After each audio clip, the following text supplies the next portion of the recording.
Okay, good evening, everyone, and welcome. It's Wednesday, July the 9th, 2025. Welcome back, council and staff. As those that are joining with us virtually, we welcome you as well.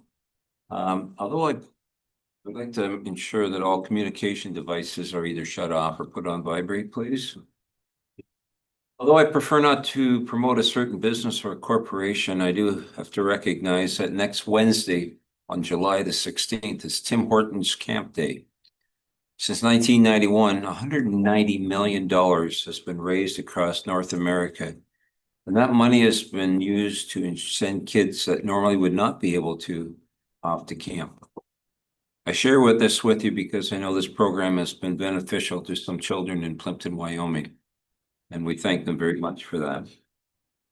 This meeting will be streamed live and recorded for public viewing on the town's YouTube page.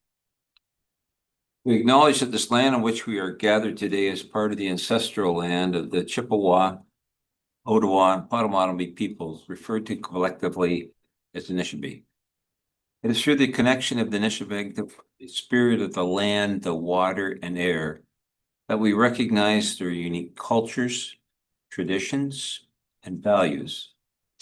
Together as treaty people, we have a shared responsibility to respect for the environment that sustains all of life, affecting the future for those generations to come.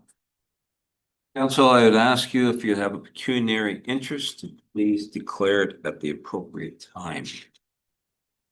Item 4 on your agenda, delegations. Clerk, nothing's been added to that? Nothing's been added, Your Worship. Okay, thank you. We'll go to item 5, business arising from previous meetings. Anything been added to that, Clerk? Nothing's been added, Your Worship. Thank you. Okay, I'm going to go to item 6.1. Moved by Councilor Rodriguez, seconded by Councilor Bojan, that the minutes be adopted by council and those confidential minutes of the closed sessions of council remain confidential and restricted from public disclosure in accordance with the exemptions provided in the Municipal Freedom of Information and Protection of Privacy Act. It would be our regular council meeting minutes of June the 25th, regular closed council meeting minutes of June 25th, Plan 28 and 486 drain. That's the drain consideration meetings on June the 25th. And our planning council meeting minutes, June the 30th. Planning public meeting minutes of June 30th. The ZBL 36 of 2025 and our planning public meeting minutes of June 30th, 2025. ZBL A55 of 2025. And again, all of those are 2025. Council, you've had an opportunity to review them. Are there any questions? Hearing none, I'll call for the vote. All those in favor? That is carried.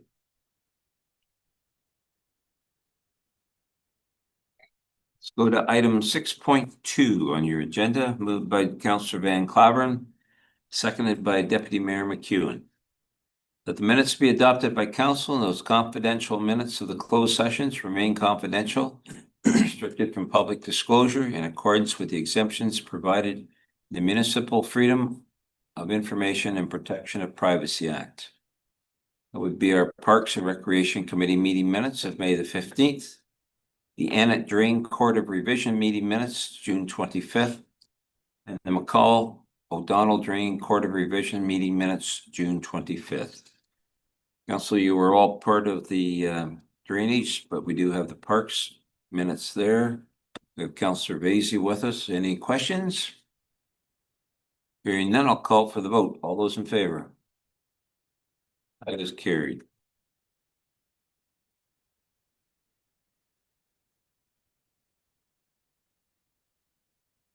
Council 6.3, Councilor's report. Deputy? Yes, we'll start with Ms. Rodriguez. Thank you. Well, I had my annual trip with the Sinclair Conservation. So we went out to the Crumps. Oh, yeah. That whole tour, we went to, you can't remember the name, conservation area. Cold Stream, thank you. You should have invited us, really. I know. Well, apparently they kibosh that. Yes, I understand. And then we went to a piece of land owned by Onbridge, where utilized the land to reforest. They're reforesting a portion and farming a portion. Onbridge owns quite a bit of property. So, it's a good trip. Good. Happening. Okay. Yes, thank you. Svezi, I have nothing to report. Belgian, Nothing further from me either. Mr. Van Claveren, Nothing to report. Mr. Bovet. Well, I guess one thing, last Thursday, Farm Safety put on the community day in Brigden. It was a very successful day. Probably about 150 to 200 local kids at that event. And I was teaching the Stop, Think and Act safety program.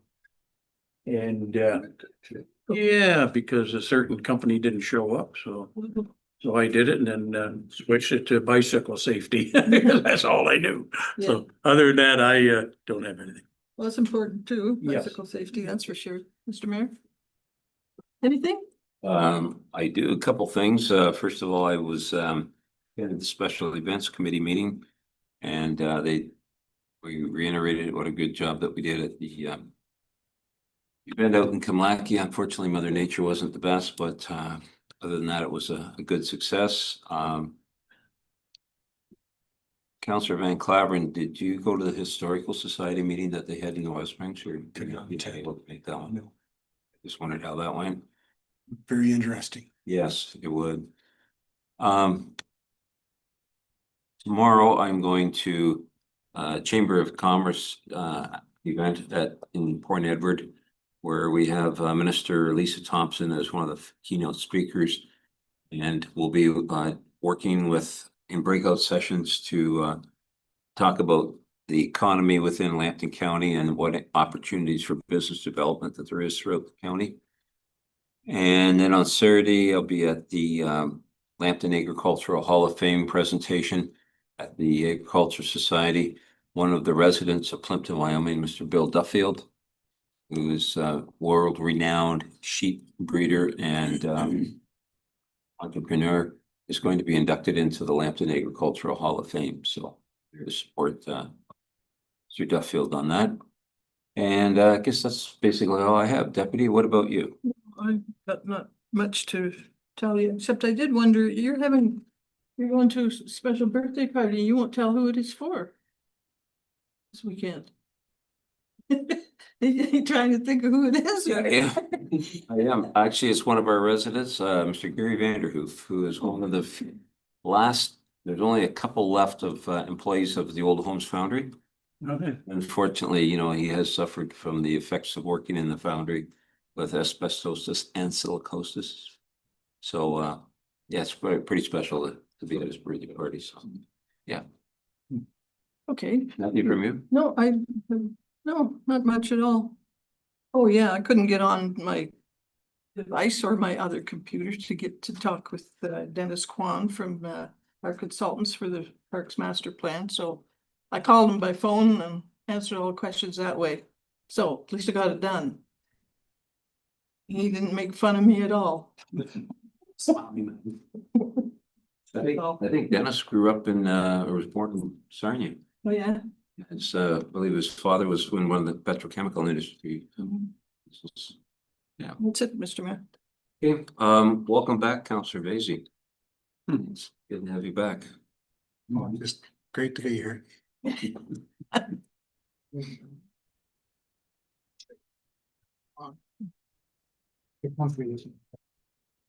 Vicky escaped. Better? All right, let's go to item number 7. Nothing under that, clerk? Nothing's been added, your worship. Sorry. Brother. All right, 8.1. I have a motion by Councillor Vasey, seconded by Councillor Rodriguez. That the report by Jessica Wilson, drainage clerk, dated June the 26th, 2025, regarding the request for appropriate of drainage assessments to be accepted, and that the attached agreements for appropriate of drainage assessments due to severance of land for the Anderson Drain the McGrail Drain, Bonnie Dune Creek Drain, Hicks Drain, and McFarland Drain be approved by council. Council, you've had a chance to review that. Any questions? All those in favor? It's carried.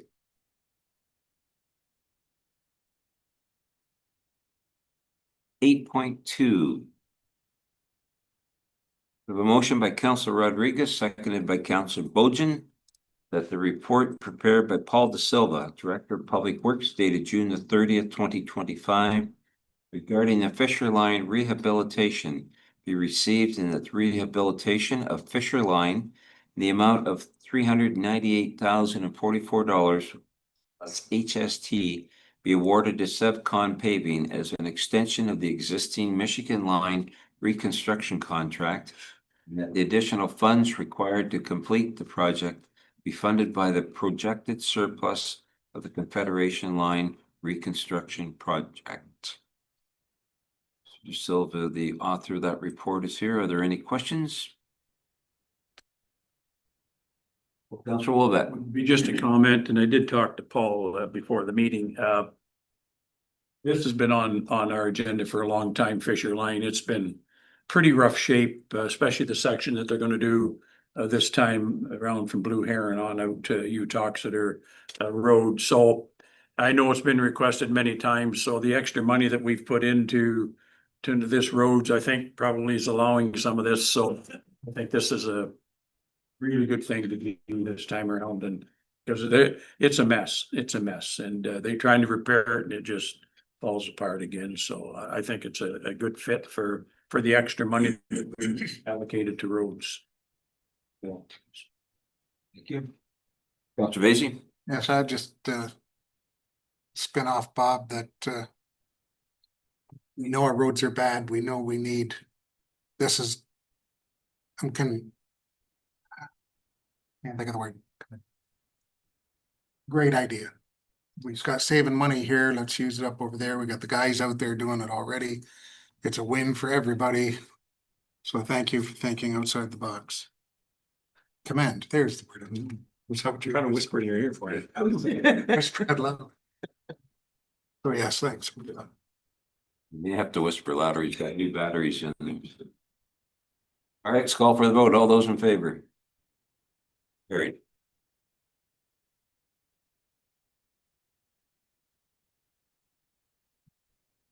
Eight point three. I have a motion by Councilor Vacy, seconded by Councilor Rodriguez.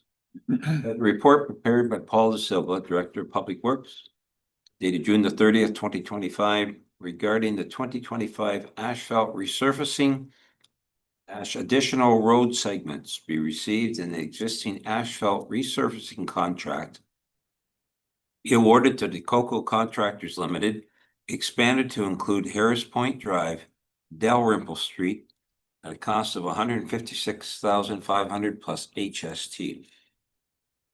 Any questions? All those in favor? Carried.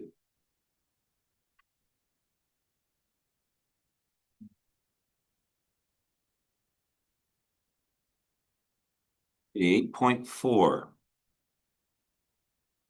I have a motion by Councilor Bojan, seconded by Councilor Rodriguez, that the report prepared by Paul De Silva, Director of Public Works, dated June the 30th, 2025, regarding Wyoming pool rehabilitation update be received, and that council supports a formal request to the Wyoming Community Foundation and the Wyoming Lions Club to allocate funds from the existing future pool reserve currently held in trust towards the current rehabilitation project, and that council approves proceeding with a sole source contract with Hollandia Pools and Spas in the amount of $470,000 plus HST based on contractor availability and the urgent construction timelines required to complete the work prior to the 2026 season, and that the project shortfall in the amount of $196,600 plus HST be funded by infrastructure reserves.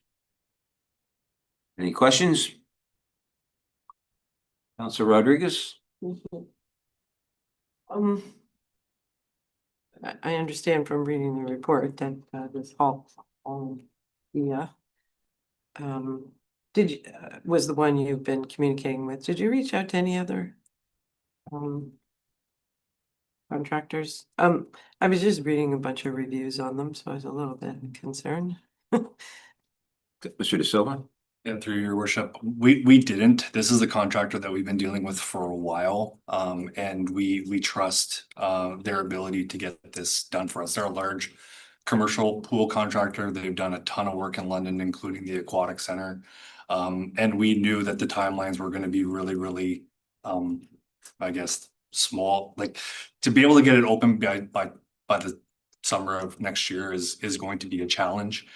And we knew that tendering would only prolong that timeline. So they've been really good to work with. We had a major problem this year at the pool.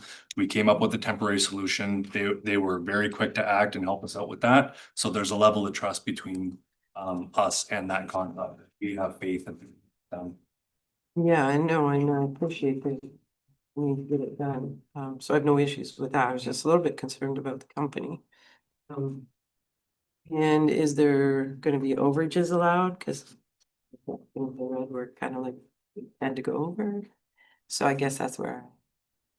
I'm Yeah, through your worship, there's always potential for that. I think when it comes to finding poor soils, there might be overages. They put that right in their quote. Any over excavation of poor soils would come at an increased cost, but I think we have a very defined scope so that there's less risk that we're going to receive overages because we know what we have to do. Now, if we get into the plumbing under the pool and it turns out, that we have to do even more excavation, like I said, that might have an increased cost to it, but I think that the way we've been able to narrow this down and know exactly what we have to do is going to limit that.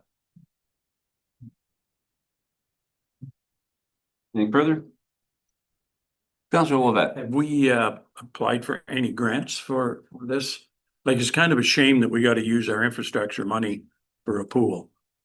We got roads, that you're trying to get fixed up and like I say, taking all of infrastructure money. Can this go on for I have read it and it says could be in serious trouble if we try to hold it off for another year, but like I say, using infrastructure money is, not in the best interest of roads. Mr. De Silva? Yeah, through your worship. So we did apply for a grant and we were denied for that grant. And because we need to start this basically September 1st. I mean, if something popped up that allowed us to apply while a project was, in the middle of its progress, then we would certainly evaluate that. But I don't think there's going to be anything that we could utilize for this. Okay. Thank you. Okay. Call for the vote. All those in favor? Carried.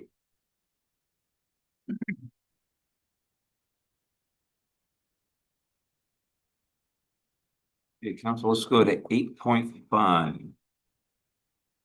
Motion by Deputy Mayor McEwen, seconded by Councillor Van Claveren, that the report prepared by Paul De Silva, Director of Public Works, dated July 2nd, 2025, regarding Devonshire Road, no parking recommendation be received, and the installation of no parking signage along the entire south side of the road be approved. Okay, any questions? Councilor Lovett? It's a question I would have, and it's right in this report about, there's an Evergreen being the other road that also has the same problem. So the one thing that I point out in here is that, fire department, being able to get down those roads is probably one of the more important reasons for having parking only on one side of the road. The way I'm reading this, the other road is the same, but since there isn't a complaint, we're not going to act on that one. But if there's a fire department issue, we should be acting on the other one. Mr. De Silva? Through your worship, that's a good question. That's something I struggled with a little bit when I was writing this report, because I did go for a tour out in that entire area, that Birds Lane area, and everything is pretty tight and there's not a single road that has a no parking sign on it. So it seems like some neighborhoods are just better at managing that parking issue themselves and seeing, okay, I'm not leaving enough space for a vehicle to get down. This is the only road that we've gotten a complaint on. Certainly we could review the other ones in the future, but I didn't want to throw a blanket no parking across the whole area without actually having a problem. Right, and I guess that's the point I'm getting at. If our fire department's saying it's a problem, then we got a problem. If we're just acting on one complaint, maybe we shouldn't be putting no parking signs anywhere. And just as a point of clarity, they indicated that the problem was on Devonshire, not on Evergreen. When I reviewed it, I noticed that Evergreen was a similar size to Devonshire. Not that we were getting any complaints on Evergreen. So you wrote into. That was my Okay, observation, yes. Okay, all right. I know there's lots of complaints on Devonshire. I get a lot of them Yeah, there, every weekend. Okay, anything further? All those in favor? That is carried.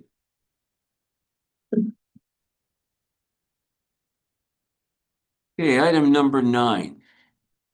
Council, with your permission, I'd like to do, I have a motion by Deputy Mayor McEwen, seconded by Councillor Van Claveren, that the following collection bylaws be approved, be taken as having been read 3 times and finally passed, and the mayor and clerk be authorized to sign said bylaw accordingly, and that prorated levy be imposed on the ratepayers according to the corresponding attached schedules, which will be collected in the manner outlined within each bylaw. Council, with your permission, unless somebody has an objection, I'd like to do all of these at the same time because they're all all similar. I'm going to read each one. After I read each one, if you want one pulled, we will do that, but just save time because they're all similar. I'm going to read them all the very same.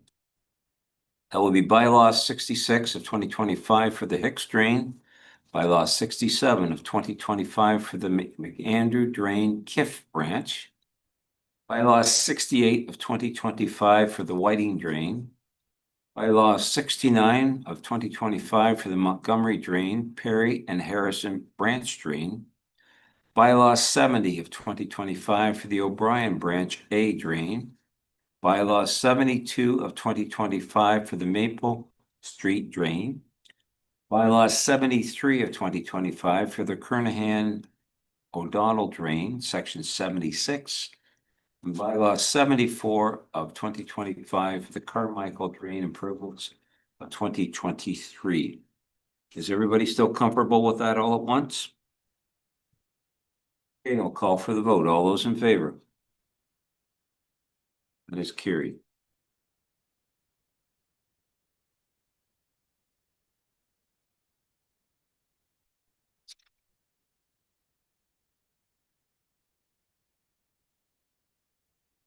Okay, item number 10, correspondence. Nothing, clerk, has been added to that. Big for action required, your worship. You. Let's go to item number 11. A motion by Deputy Mayor McEwen, seconded by Councillor Van Claveren, that the correspondence items A to D related to recommended reading and routine approval and information items not otherwise addressed by resolution be noted as received by the Plympton-Wyoming Council and filed accordingly. To my right, is there anybody that has anything to pull out or address? Councillor Rodriguez. Thank you. I just have a question on item D. So back years ago, council passed a resolution about not being a willing host. So that basically stands if somebody reached out. It does, and I've been contacted by a number of wind companies over the last few years, and generally the conversation starts out as your community a willing host, and how is your council with wind turbines? And I said, no, we're not a willing host, and in the past we've not been friendly, and that's where the conversation ends. I can't stop a company from approaching council to get permission, but I certainly let them know that council of the past had not been supportive of wind turbine developments. To my left, Councillor Wabette. A follow-up question there, Adam. Do we still have some areas in Plympton-Wyoming that have approval for what, or was that just beyond our borders? It's my understanding that the current Cedar Point project did not fully fill its contract. Whether or not that means that they would have to reapply to, I believe they'd have to reapply to ISO to add turbines to that existing site, but I don't have enough details. ISO manages that aspect. I presume it'd be a very similar process though if the contract is closed. They had a contract to provide so many megawatts. I presume they met that contract to provide that many megawatts. So reutilizing those new sites to add additional megawatts would likely require additional approvals. Which would require our permission if we're not a willing host. To the best of my understanding, with the new legislation. The reason I asked that question is because from experience in my own property up north, I was told that once you sign a wind turbine contract, a lot of these companies will actually register it right to your deed. If you think you're out of the contract, you're not. I don't know how much truth there is to that, but if in this case, that what I'm asking about up there is, because it was talked about at the time, that we may not have a choice, that they could go ahead and add those turbines that they didn't put up at the time, so. It's a very specific question, so if that's something that council would want more clear answers on, I'd have to approach ISO directly. From a general term, they may have an agreement with a property owner that allows them to install a secondary turbine. Whether or not they have a contract for those for those megawatt hours to hydro or to Ontario Power Generation and ISO is different, so. Yeah, no, I'm not asking you to go any farther. It'll come to us quick enough if thanks. Councilor Rodriguez? I may add to that. I believe these newer interests are looking at like much larger kilowatt projects. I think ours is only around 2 or something like that, whereas in Port Galveston is 3. And these turbines that are being proposed, I think we can reduce the amount of landowners that actually have interest. And but they're 200 meters high towers or turbines, so and I doubt they probably show interest in our little minis we have here compared to what they're doing nowadays, but you know, what does it think? Any further? Okay, call for the vote. All those in favor?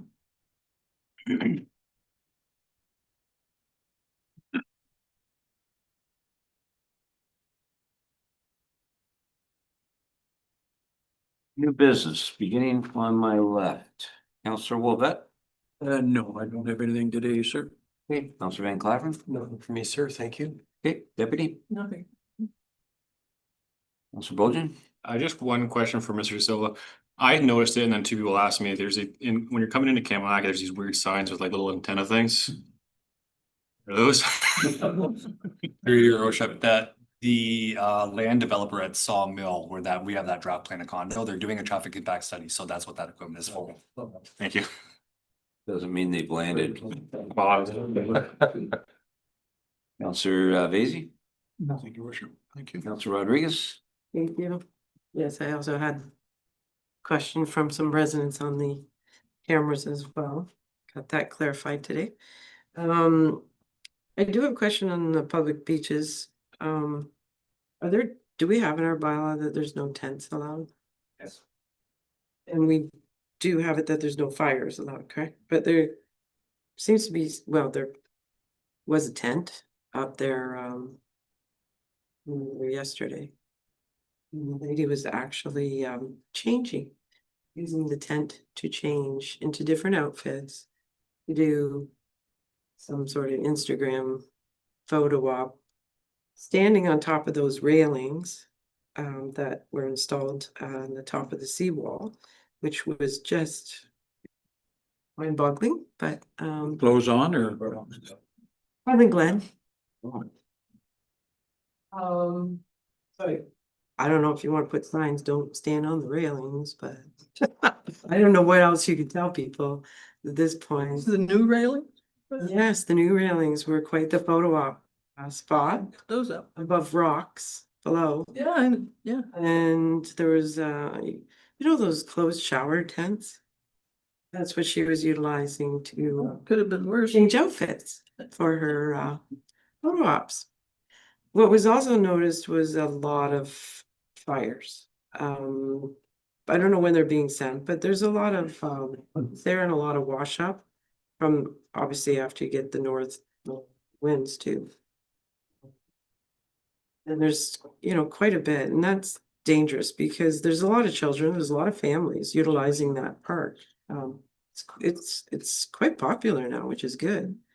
But there is concern about those fires and injuries, so I just want to point that out. Other than that, everything's wonderful. Okay.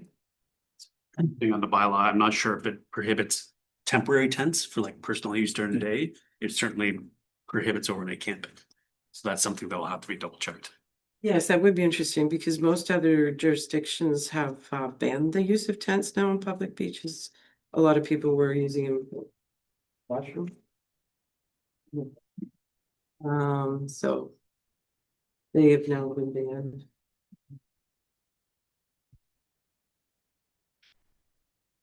Good. Okay, council, that's all we have for business this evening. Would you be receptive if we went into camera now? We have short items in camera, and then we can come back out and do drainage at 6 o'clock. Is that correct? Everybody comfortable with that? All right, I have a motion by Councillor Rodriguez, second by Councillor Bojan, that council move into an in-camera meeting of council pursuant to section 239 of the Municipal Act 2001. Excuse me, as amended for the following reasons. Item A, personal matters, section 239, bracket 2, bracket B.